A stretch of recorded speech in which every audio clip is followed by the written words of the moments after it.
Basi karibu sana Bwana Tido na pole sana.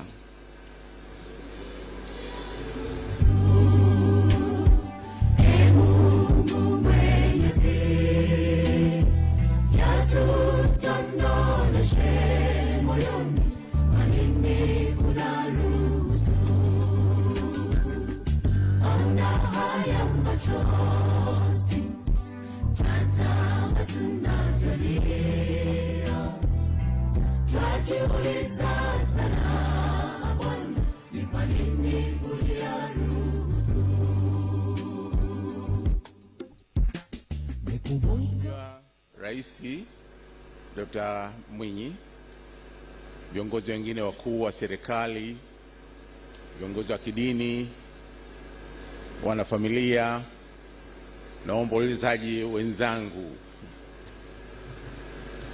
kwa kweli leo imekuwa siku ngumu kwangu, na siku ngumu tangu Jumapili nilipopata taarifa ya msiba wa mtu ambaye baada ya kufanya kazi naye kwa muda alikuwa ananiita kaka, na hii ni kwa sababu ya ukaribu ambao tuliutengeneza baina yetu, yani mimi na marehemu Charles Martin Hillary. Nimekuja hapa kwa sababu nimeambiwa je niwakilishe BBC, na nadhani ni sahihi kwa sababu mimi ndio mtu ambaye nilimshawishi hatimaye nikamchukua kutoka Ujerumani akaja London. Alafu mimi tena ndio ambaye nilimshawishi Charles kutoka London, kitu ambacho watu wengi walishangaa, na akarudi nyumbani Tanzania Azam, mpaka alipopata na nafasi ya kuteuliwa na rais kuja kuchukua nafasi hapa Ikulu Zanzibar. Charles, mimi tumepishana muda kutosha kidogo. Mimi ni mkubwa kwake kwa zaidi ya miaka 12, lakini tulianza kufahamiana kwa sababu ya shughuli za kazi. Charles alikuwa shule wakati mimi nimeshaanza kazi Radio Tanzania, na alikuja kuniambia baadaye kwamba alikuwa ananisikiliza sana, na hivi karibuni tu kiasi cha miaka kama 5-6 iliyopita alinishangaza kidogo katika kudhihirisha hilo. Mwaka 1974 mimi nilikwenda kutangaza michezo ya Commonwealth huko Christchurch, New Zealand, mashindano ambayo wakati huo wa Tanzania walikuwa wakivuma sana.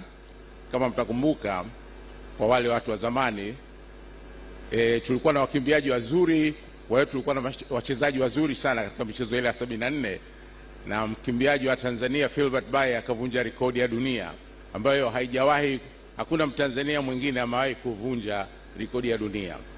Sasa Charles alikuja kuniambia kwamba alikuwa ananisikiliza kiasi ambacho aliniimbia wimbo ambao nilikuwa naucheza kama kuanzishia ripoti yangu wakati nikiwa Christchurch. Kwa hiyo nikaamini sana kwamba Charles alikuwa akinifuatilia. Alikuja Radio Tanzania baadaye mwaka 1980, miezi 6 baada ya mimi kwa nimeondoka. Mimi niliondoka Radio Tanzania mwaka huo wa 80, lakini mwezi Januari, na nikaenda Nairobi. Sasa wakati ule, kama mnavyojua, kulikuwa radio chache tu katika nchi zetu hizi za Afrika Mashariki. Hapa Tanzania kulikuwa na Radio Tanzania ile kule bara, hapa kulikuwa na ZBC ya Zanzibar. Kenya walikuwa na KBC, Voice of Kenya, hivyo Uganda. Na kwa hiyo kama ulikuwa unataka kusikiliza, ukitaka kubahatisha upate matangazo mengine ya ziada mbali ya yale ambayo unakuwa umeyapata pale nyumbani kwenu, ni upigane kidogo kwa kutumia shortwave ili uweze kusikiliza matangazo hayo mengine ya radio nyingine, labda ya Radio Tanzania kama uko Kenya, au wa Kenya nao wakisikiliza Radio Tanzania au Radio Zanzibar. Sasa mimi nilipokuwa Nairobi nikawa nasikiliza Radio Tanzania, radio ambayo alikuwa nafanya kazi, na ghafla nikaanza kusikia sauti nzuri ya kijana mgeni ambaye amekuja Radio Tanzania baada ya mimi kuja, sikuwa nafahamu. Kwa hiyo nikavutiwa na sauti ya Charles na nikawa kama shabiki wake. Kwa hiyo nikawa namsikiliza Charles, na baadaye nilikuja kwa assignment hapa Dar es Salaam, na tukakutana na Charles tukaongea, na mimi nikamwambia kwa kweli nimevutiwa sana na jinsi kijana ambavyo umechangamkia kazi hii, na yeye akanieleza kwa ufupi jinsi gani ambavyo nimekuwa mmoja wa watu ambao wamemfanya yeye kupenda kuingia katika kazi ya utangazaji, na tangu hapo tukawa watu wa karibu sana. Baadaye alihamia Radio 1 Charles, tukawa bado tunawasiliana, na hatimaye akaenda Deutsche Welle. Wakati huo mimi nipo BBC na nilikuwa mkuu wa idhaa ya Kiswahili ya BBC, Mwafrika wa kwanza kuchukua nafasi hiyo, na tukataka mabadiliko ya haraka haraka. Tulitaka kutangaza mpira wa Uingereza, huu ambao sasa hivi watu wanaopenda sana. Sasa mimi kwa sababu nilikuwa nataka kuhakikisha kwamba tunakuwa na mtangazaji mzuri, kwa hiyo kichwani mwangu akaja kwamba ni Charles Hillary, lakini Charles alikuwa yuko tayari Deutsche Welle. Sasa tutafanya nini ili tuweze kumpata? Kwa hiyo mimi nikampigia simu Charles Colon, nikamwambia mdogo wangu, mimi nataka uje London. Akanambia kwa kweli na mimi pia ningependa kuja. Na kitu kimoja ambacho katika muda wa miaka mingi ambayo nilikuwa na Charles, kuna vitu ambavyo siku zote vilikuwa ni vitu vyake vikubwa. Kwanza uzalendo, halafu familia yake, halafu mchapakazi. Sasa nitajaribu kuyazungumza haya ili kuthibitisha hayo. Kwa nilipompigia mimi Charles kwamba ningependa ahame, na kitu ambacho ni adimu kwa kweli, kilikuwa hajawahi kutokea. Mara kwa mara tulikuwa tunaheshimiana sana sisi watu wa vituo vya hizi vya kimataifa, kwa sababu tulikuwa tunafahamiana, na kina Umar Hele anafahamu. Tulikuwa hatuwezi kusema umchukue mtangazaji aliyoko tayari Deutsche Welle umlete London, na vivyo wao pia walikuwa hawezi kufanya hivyo, na pamoja na Voice of America pia. Kwa hiyo tulikuwa tunaheshimiana hilo, lakini mimi nilimhitaji Charles kwa sababu nilitaka kuwa na matangazo mazuri ya mpira, na mtu mzuri kwangu alikuwa ni Charles Hillary. Kwa hiyo Charles akaniambia sawa, lakini sasa tutafanyaje? Nikamwambia na bahati mbaya au kulingana na taratibu za kazi ya Uingereza lazima afanye interviews, apitie mambo kadha wa kadha. Haikuwa rahisi kufanya bila ya yeye kujulikana kwamba kuna taratibu ambazo tunazifanya ili aje, lakini tukakubaliana kwamba tutafanya siri.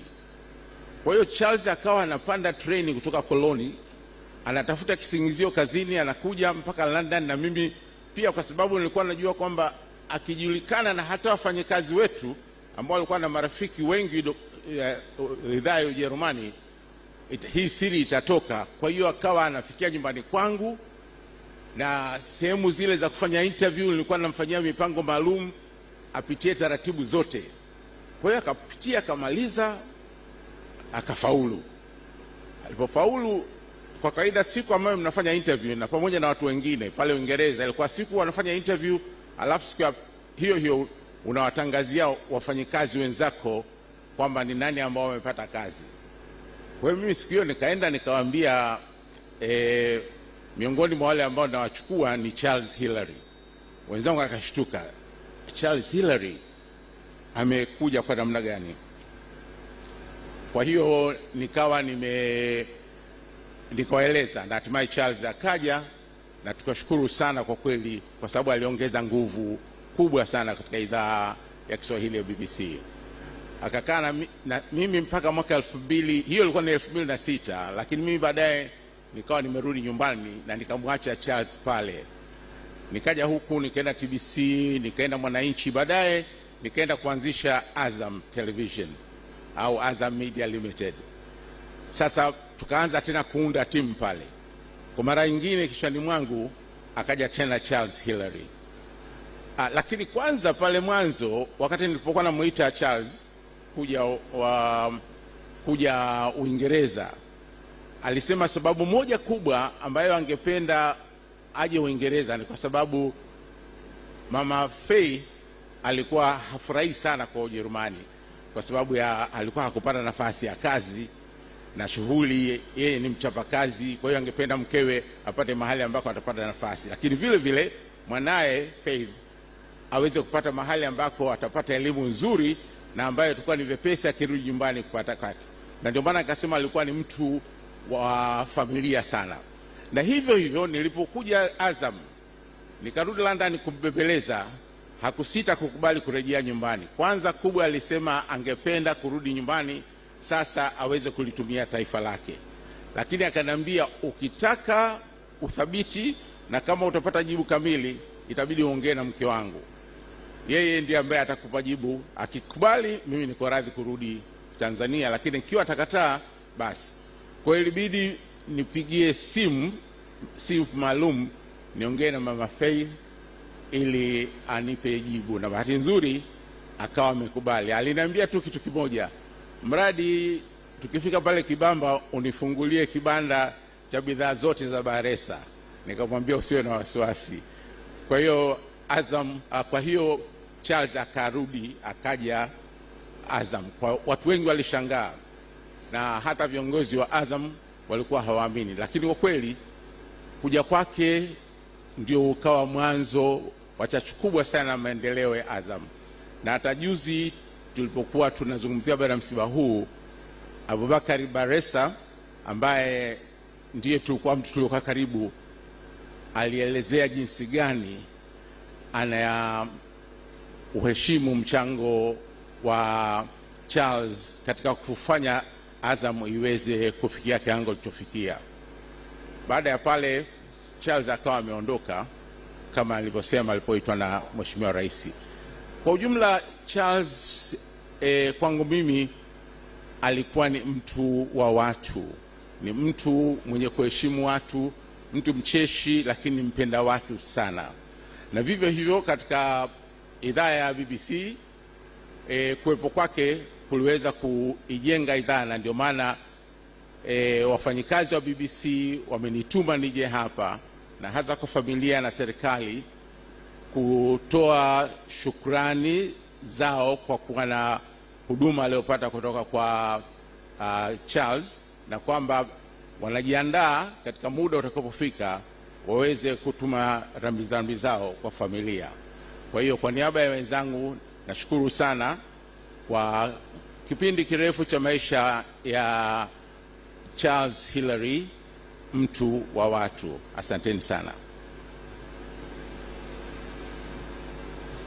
Asante sana Boss Tido, na pole sana, pole kwa sote. Nichukue nafasi hii sasa kumwalika Salma Said kwa niaba ya Radio Deutsche Welle, na aje kwa ufupi kabisa kuja kutoa salamu kutoka